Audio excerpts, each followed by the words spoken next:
For me, there are three aspects that make it a global experience. The first one is the faculty.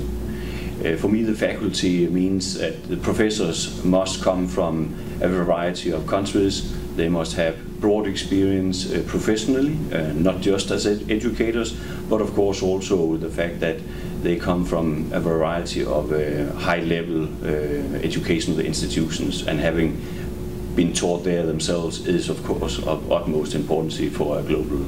The second aspect is that you have to be in a group of classmates with a vast experience and geographical disperseness in the sense of coming from many different countries.